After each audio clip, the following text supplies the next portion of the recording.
This is a $100 bill. Now, what makes it worth $100? It's not even made out of paper anymore. It's some kind of plastic polymer. It doesn't have any real intrinsic value, but if The Simpsons has taught us anything, it's that money can be exchanged for goods and services. $20 can buy many peanuts. Explain how. Money can be exchanged for goods and services. Woohoo! So what would happen if I tried to make a copy of this?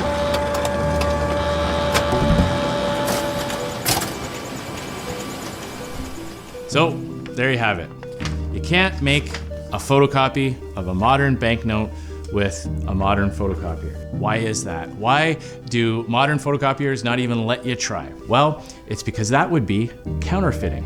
You're supposed to be able to count on this being worth $100. And if somebody was running off thousands and thousands of copies of $100 bills, it would take away the value of the $100 that you earned legitimately. And over time, prices would go up and the money you worked so hard for would be worth less. So what would happen if someone did print off billions of dollars worth of new currency? You'll forgive me if I don't think about monetary policy. Unfortunately, that's exactly what's been going on for the past 2 years. Prices are rising today because the Bank of Canada was running the printing presses, buying up that government debt so that Trudeau could continue his spending, and in the meantime, flooding our economy with massive amounts of new money, not backed up by new economic activity or growth or anything like that, simply just creating money right out of thin air.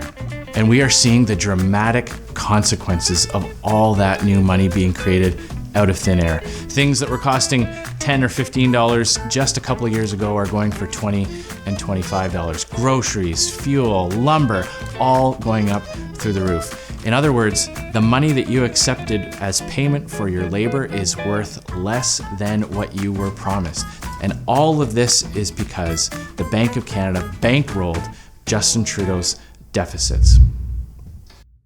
So all that new money washed through our economy. There can be big winners and big losers when the Bank of Canada pours a whole bunch of new money into the economy. Who are the big winners? The people that get the money first. The large financial institutions that get to buy things before prices go up. They get to buy assets, they buy commodities, they buy shares, all kinds of things, real estate. And they get in on that before the prices start to tick up. By the time you get the new money through wage increases, the prices have already gone up and they get to sell and make those big margins. That's the effect of the money printing, the money creation that Trudeau has forced the Bank of Canada to engage in.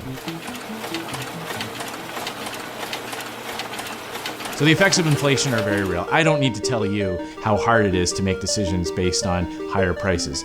I've heard heart-wrenching stories of people in my own riding and across Canada being forced to make tough choices about whether or not to put their kids in activities or fuel up their car. I've met with people who said that they didn't put their children in sports this year because the fuel costs of driving around their community was getting out of hand. So Canadians are having to make really tough choices because of the decisions that Justin Trudeau made and because of the monetary policy in Canada right now. Now you're going to hear politicians who are going to try to blame lots of outside forces beyond the control of Justin Trudeau. They're going to try to protect Trudeau's record on this.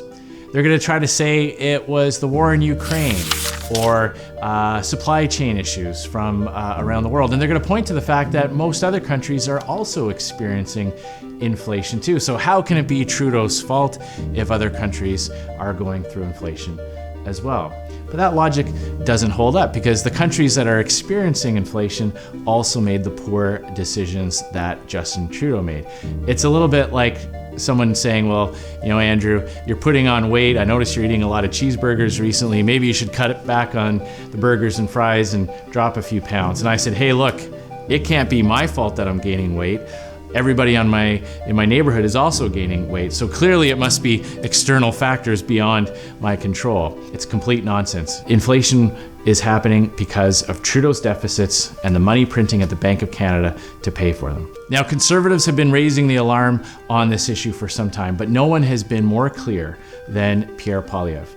I've endorsed Pierre to be leader of the Conservative Party of Canada for many reasons, but one of them is because he understands how important it is to get our monetary policy back under control. He knows how hard inflation hits hardworking moms and dads across the country.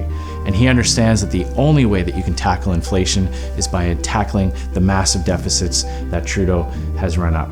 So while the corporate media and the liberal elites try to protect Justin Trudeau, Pierre Poilievre and the Conservatives are going to take the fight directly to him. We're going to get our country's finances back under control. That will get a grip on inflation and restore the value of the money that you worked so hard to earn. Thanks for watching.